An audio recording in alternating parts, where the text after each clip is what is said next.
ಎಲ್ರಿಗೂ ನಮಸ್ಕಾರ. ನಮ್ಮ ನ್ಯೂಸ್ ಅಲರ್ಟ್ ಯೂಟ್ಯೂಬ್ ಚಾನಲ್ಗೆ ನಿಮಗೆ ಸ್ವಾಗತ. ನಾನು ಚಂದನ್. ಮೊನ್ನೆ ಅಷ್ಟೇ ನನ್ನ ಇನ್ಸ್ಟಾಗ್ರಾಮ್ ಫೀಡ್ನಲ್ಲಿ ಒಂದು ರೀಲ್ಸ್ ವಿಡಿಯೋ ಬಂದಿರುತ್ತೆ. ಆ ಹುಡುಗ ಜೈಲಿಗೆ ಹೋಗಿ ಬಂದಿರ್ತಾನೆ. ಬಂದು ಜೈಲಿನ ಒಳಗಡೆ ಇರ್ತಕ್ಕಂಥ ಕರಾಳ ಸತ್ಯಗಳನ್ನು ಫಿಲ್ಟರ್ ಇಲ್ಲದೆ ಹೇಳ್ತಾ ಇರ್ತಾನೆ. ಬಟ್ ಅದನ್ನು ಮತ್ತೆ ಹುಡುಕದೆ ಸಿಗಲೇ ಇಲ್ಲ ಒಂದು ರೀಲ್ಸ್. ಅದರಲ್ಲಿ ಏನು ಹೇಳಿರ್ತಾನೆ ಅಂತಂದರೆ, ಜೈಲಿನೊಳಗಡೆ ಅಲೋಕ್ ಕುಮಾರ್ ಅಲ್ಲ ಅಲಕಾನಂದ ಬಂದರೂ ಕಂಟ್ರೋಲ್ ಮಾಡೋಕ್ಕಾಗಲ್ಲ ಅಂತ. ಅಲಕಾನಂದ ಮೀನ್ಸ್ ಶಿವ.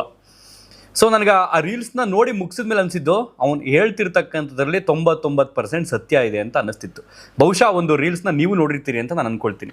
ಅವ್ನು ಯಾವುದೋ ಒಂದು ಕೇಸ್ ಮೇಲೆ ಒಳಗಡೆ ಹೋಗಿ ಬಂದಿರ್ತಾನೆ. ಅದಾದ ನಂತರ ಬಿಡುಗಡೆಯಾಗಿ ಬರ್ತಾನೆ. ಬಂದವನು ಅನಂತ್ ನಾಗ್ ಅವರು, ಶಂಕರ್ ನಾಗ್ ಅವ್ರ ಬಗ್ಗೆ ಬರೆದಿರ್ತಕ್ಕಂಥ ನನ್ನ ತಮ್ಮ ಶಂಕರ ಅಂತೇನಿದೆಯಲ್ಲ, ಆ ಬುಕ್ಗೆ ಮೈಕ್ ಹಾಕ್ಕೊಂಡು ಮಾತಾಡಿರ್ತಾನೆ. ಬಟ್ ಅದು ನನಗೆ ಮತ್ತೆ ಸಿಗಲಿಲ್ಲ ಫೀಡಲ್ಲಿ. ಸೊ ಇವತ್ತು ಯಾವ ವಿಚಾರದ ಬಗ್ಗೆ ಮಾತಾಡೋಕೆ ಹೊರಟಿದ್ದೀವಲ್ಲ, ಹಾಗಾಗಿ ಆರಂಭದಲ್ಲಿ ಆ ವಿಚಾರವನ್ನು ಪ್ರಸ್ತಾವನೆ ಮಾಡಿದೆ.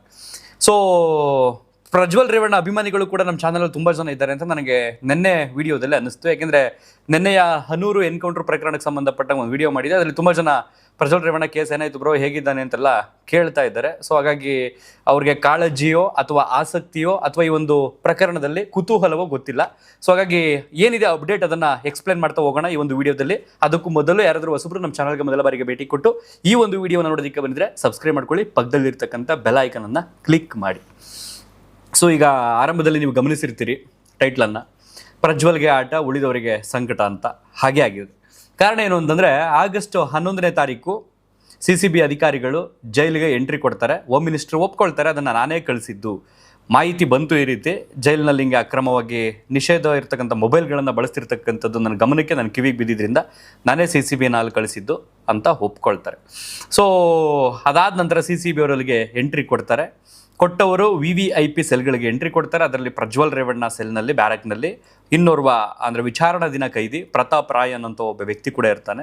ಇವರಿಬ್ಬರೇ ಇದ್ದಂಥ ಆ ಒಂದು ಸೆಲ್ನಲ್ಲಿ ಪ್ರಜ್ವಲ್ ರೇವಣ್ಣ ಅವ್ರ ಬಟ್ಟೆ ಕೆಳಗಡೆ ಮಡಚಿಟ್ಟಿದ್ದಂಥ ಒಂದು ಮೊಬೈಲ್, ಅದರಲ್ಲೂ ಬ್ಲೂ ಕಲರ್ನ ರೆಡ್ಮಿ ಆಂಡ್ರಾಯ್ಡ್ ಮೊಬೈಲ್ ಜೊತೆಗೆ ಒಂದು ಐ ಥಿಂಕ್ ಸಾಂಡಿಸ್ಕ್ ಪೆನ್ ಡ್ರೈವ್, ಹಾಗೆಯೇ ಒಂದು ವೈಟ್ ಕಲರ್ ಚಾರ್ಜರ್, ಒಂದು ನೋಟ್ಬುಕ್, ಒಂದು ಪೆನ್, ಇದರ ಜೊತೆಗೆ ಮತ್ತಷ್ಟು ಸಿಕ್ಕಿವೆ. ಅವನ್ನು ಕೂಡ ಹೇಳ್ತಾ ಹೋಗ್ತೀನಿ. ಸೊ ಅದಾದ ನಂತರ ಏನಾಗುತ್ತೆ, ಈ ಒಂದು ಸುದ್ದಿ ಎಲ್ಲ ಕಡೆ ಪ್ರಸ್ತಾಪ ಆಗುತ್ತೆ, ಮಾಧ್ಯಮಗಳಲ್ಲಿ ವೈರಲ್ ಆಗುತ್ತೆ. ಅದಕ್ಕೆ ಸಂಬಂಧಪಟ್ಟಾಗೆ DGP ಇರ್ತಕ್ಕಂಥವ್ರು ಅಲೋಕ್ ಕುಮಾರ್ ಅವರು. ಸೊ ಹಾಗೇನೆ ನಿಷ್ಠಾವಂತ ಅಧಿಕಾರಿ ಅಂತ ಹೆಸರಾಗಿರ್ತಕ್ಕಂಥ ಅಲೋಕ್ ಕುಮಾರ್ ಅವ್ರ ಮೇಲೆ ತುಂಬ ಜನಕ್ಕೆ ವಿಶ್ವಾಸ ಇರೋದ್ರಿಂದ, ಏನಪ್ಪ ಇದು ಇವ್ರು ನಿಂತ್ಕೊಂಡು ಇನ್ಚಾರ್ಜಲ್ಲಿ ಇದ್ರೂ ಕೂಡ ಕಂಟ್ರೋಲ್ ಮಾಡೋಕ್ಕಾಗ್ತಿಲ್ವ ಹಾಗಾದ್ರೆ ಪರಪ್ಪನ ಅಗ್ರಹಾರದೊಳಗಡೆ ಅಂತ ಅನ್ನಿಸ್ತಿತ್ತು ನನಗೆ. ಆ ಹುಡುಗನ ವಿಡಿಯೋ ನೋಡಿದಾಗ ಹುಡುಗ ಹೇಳಿದ್ದು ಒಂದೇ ಮಾತು, ಜೈಲಿನಲ್ಲಿರ್ತಕ್ಕಂಥವ್ರು 2 ಕ್ಯಾಟಗರಿ, ಒಂದು ಅಮಾಯಕರು, ಇನ್ನೊಂದು ಬಂಡು ಬಿದ್ದಿರೋರು ಅಂತ. ಈ ಬಂಡು ಬಿದ್ದಿರೋರಿಗೆ ಏನಾದ್ರು ನೀವು 3 ದಿನ ನೀವು ಅದು ಇದು ಏನು ಸಿಗ್ದಂಗೆ ಮಾಡಿಬಿಟ್ರೆ ಕಾಂಪೌಂಡ್ ಆರ್ಕೊಂಡು ಬರೋ ಲೆವೆಲ್ಗೂ ಕೂಡ ಅಲ್ಲಿ ಇದ್ದಾರೆ ಅಂತ ಹುಡುಗ ಹೇಳ್ತಿತ್ತು.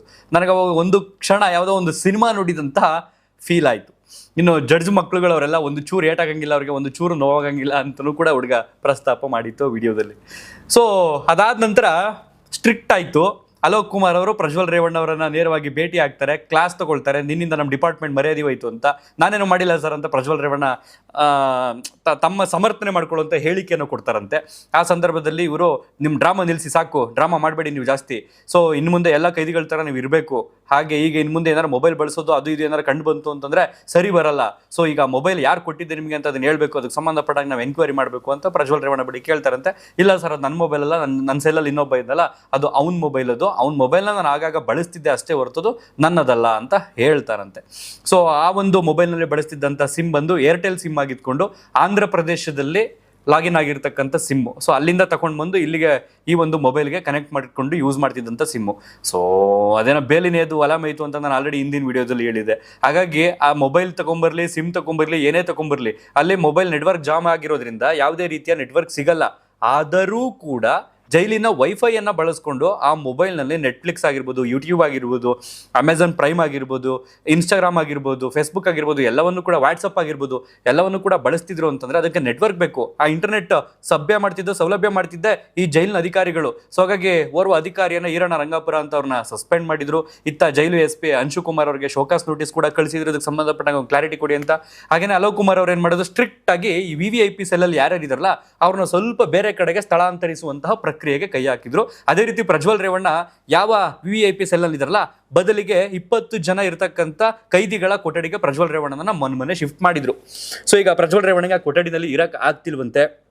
ಸಂಕಟ ಆಗ್ತಿದೆಯಂತೆ ಆ ಒಂದು ಕೊಠಡಿಯಲ್ಲಿ. ಕಾರಣ ಏನು ಅಂತಂದರೆ ಕೆಲವು ವೃದ್ಧರಿದ್ದಾರೆ ಅಲ್ಲಿ, ಇನ್ನು ಕೆಲವರು ಗಾಯ ಆಗಿರ್ತಕ್ಕಂಥವ್ರು ಆಗಾಗ ಕೆರ್ಕೊಳ್ತಾ ಇರ್ತಾರೆ, ನನಗೆ ಆಗ್ತಿಲ್ಲ ಇಲ್ಲಿ ಇರೋದಕ್ಕೆ, ನನ್ನ ತಪ್ಪಿಲ್ದಿದ್ರು ಕೂಡ ಕರ್ಕೊಂಡು ಬಂದು ನನ್ನ ಈ ಸೆಲ್ಗೆ ಹಾಕ್ಬಿಟ್ಟಿದ್ದೀರಿ, ಅದು ಯಾರ್ದೋ ಮೊಬೈಲ್ ಅದು, ಬರೀ ನಾನು ಆಗಾಗ ಬಳಸ್ತಿದ್ದೆ ಅಷ್ಟೇ, ನನಗೇನಾರ ಫ್ಯಾಮಿಲಿಯವ್ರಿಗೆ ಏನಾರು ಮಾಡಬೇಕು ಅಂತ ಅಂದ ಸಂದರ್ಭದಲ್ಲಿ ನನ್ನ ಮೊಬೈಲ್ ಅಲ್ಲ ಅದು, ಸೊ ನನ್ನ ತಪ್ಪಿಲ್ದಿದ್ರು ಕೂಡ ನನಗೆ ಆ ರೀತಿ ಶಿಕ್ಷೆ, ನನ್ನನ್ನು ಮೊದಲಿದ್ದಂಥ ಸೆಲ್ಗೆ ಹಾಕಿ ಹಾಗೆ ಹೀಗೆ ಅಂತ ರಿಕ್ವೆಸ್ಟ್ ಮಾಡಿ ಕೇಳ್ಕೊಂಡ್ರು ಕೂಡ ಅದಕ್ಕೆ ಜೈಲಧಿಕಾರಿಗಳಾಗಿರ್ಬೋದು, ಇದಕ್ಕೆ ಸಂಬಂಧಪಟ್ಟ ಅಧಿಕಾರಿಗಳಾಗಿರ್ಬೋದು ಪ್ರಜ್ವಲ್ ರೇವಣ್ಣನ ಏನು ಬೇಡಿಕೆ ಇದೆ ಅದನ್ನು ಈಡೇರಿಸುವುದರ ಬದಲಾಗಿ ಪ್ರಜ್ವಲ್ ರೇವಣ್ಣಗೆ ವಾರ್ನಿಂಗ್ ಕೊಟ್ಟಿದ್ದಾರೆ, ಇಲ್ಲೇ ಬಿದ್ದಿರಬೇಕು ನೀನು ಅಂತ.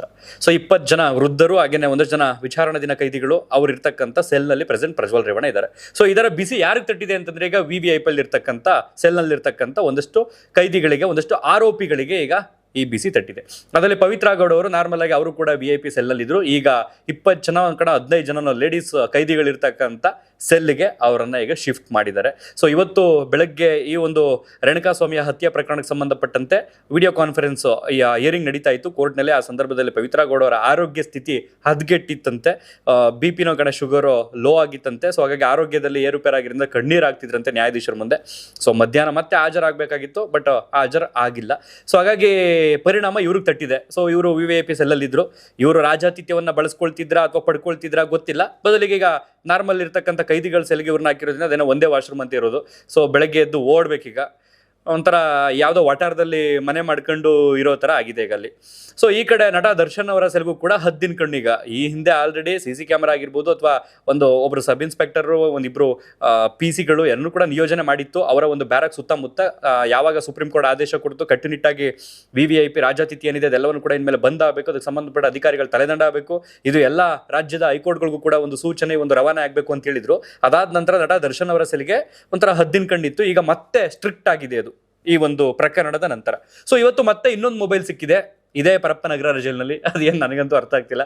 ದೇವ್ರ ಫೋಟೋದು ಬ್ಯಾಕ್ ಸೈಡ್ ಇತ್ತಂತೆ, ಸಿಮ್ ಇಲ್ದಿರ್ತಕ್ಕಂಥ ಮೊಬೈಲು.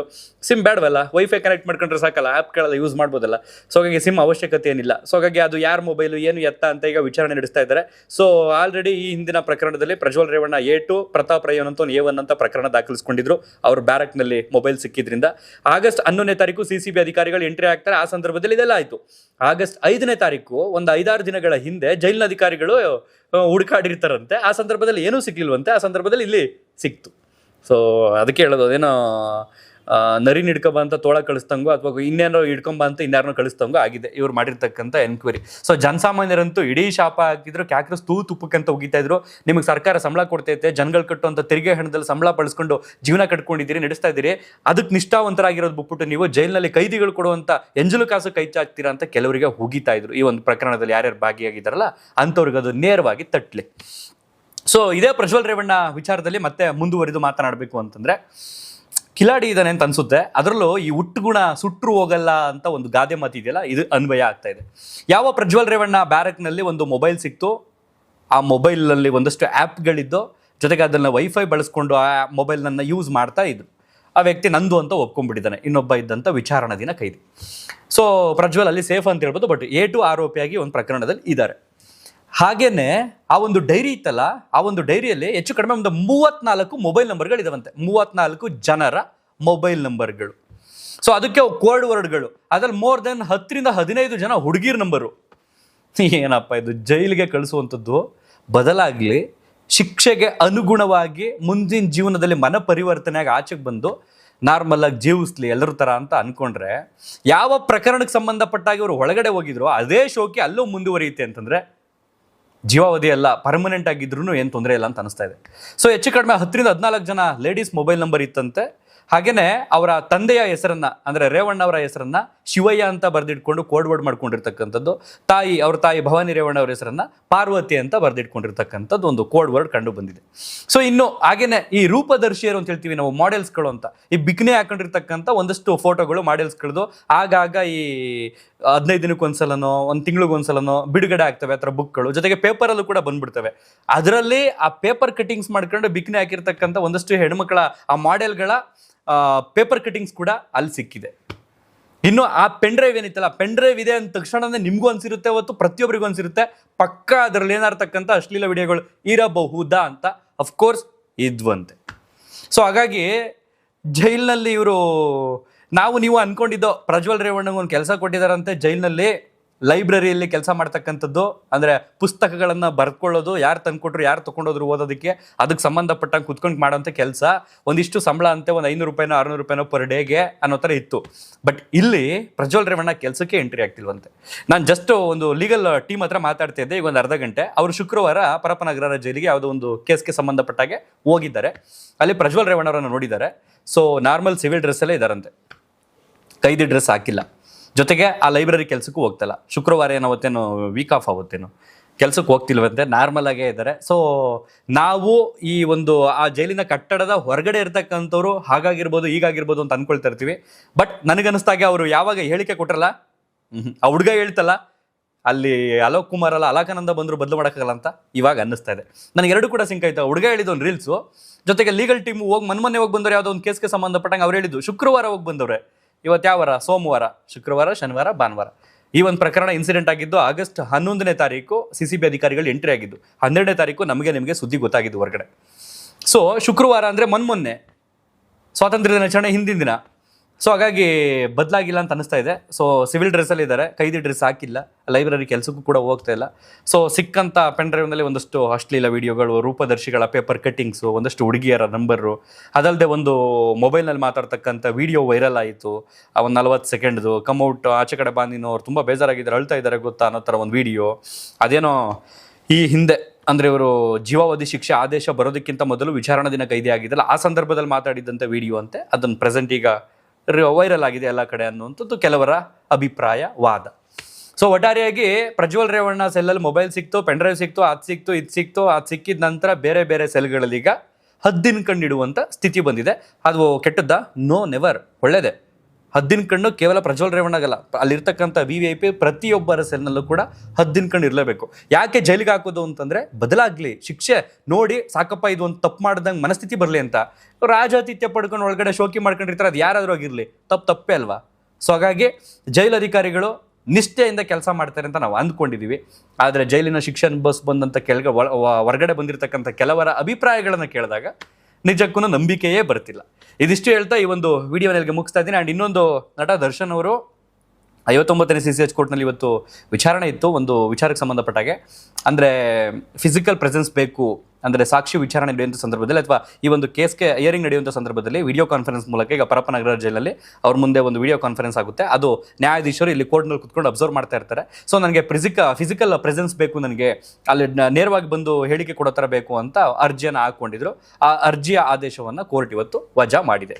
ಸೊ ಹಾಗೇನೇ ಈಗ ಇನ್ನೊಂದು ಪ್ರದೋಷ್ ಯಾವಾಗ ಈಗ ಆರೋಪಿ ನಂಬರ್ 14 ಮಾಫಿ ಸಾಕ್ಷಿ ಆಗಬೇಕು ಅಂತ ಬಯಸಿದ್ದಾನಲ್ಲ, ಅದಕ್ಕೆ ಸಂಬಂಧಪಟ್ಟಾಗೆ ನಾನು ಕೂಡ ಹಿಯರಿಂಗ್ ಮಾಡಬೇಕು, ಅವ್ನು ಏನು ಹೇಳ್ತಾನೆ ಅದನ್ನು ಪ್ರತ್ಯಕ್ಷವಾಗಿ ನೋಡಬೇಕು ಅನ್ನೋದನ್ನು ಕೂಡ ಹಾಕಿದ್ರೆ, ಅದಕ್ಕೆ ಸಂಬಂಧಪಟ್ಟ ಈ ಕ್ಷಣದವರೆಗೂ ಕೂಡ ವಿಚಾರಣೆ ನಡೀತಾ ಇದೆ. ನಾನು ಪ್ರೆಸೆಂಟ್ ಈಗ ವಿಡಿಯೋ ಮಾಡ್ತಾ ಇದ್ದೀನಿಲ್ಲ, ಅದಕ್ಕೆ ಸಂಬಂಧಪಟ್ಟ ಆದೇಶಕ್ಕೆ ಕೋರ್ಟ್ ಏನಾದ್ರು ಓಕೆ ಅನ್ನುತ್ತಾ ಅಥವಾ ಅದನ್ನು ಕೂಡ ತಿರಸ್ಕಾರ ಮಾಡುತ್ತಾ ಕಾದು ನೋಡಬೇಕು. ಸೊ ಇದಿಷ್ಟು ಹೇಳ್ತಾ ಈ ಒಂದು ವಿಡಿಯೋನಲ್ಲಿ ಮುಗಿಸ್ತಾ ಇದ್ದೀನಿ. ನಿಮ್ಮ ಅನಿಸಿಕೆ ಅಭಿಪ್ರಾಯಗಳನ್ನ ಕಮೆಂಟ್ ಬಾಕ್ಸ್ನಲ್ಲಿ ಬರೆದು ತಿಳಿಸಿ. ಮತ್ತೊಂದು ವಿಡಿಯೋದಲ್ಲಿ ಸಿಗೋಣ. ಧನ್ಯವಾದ.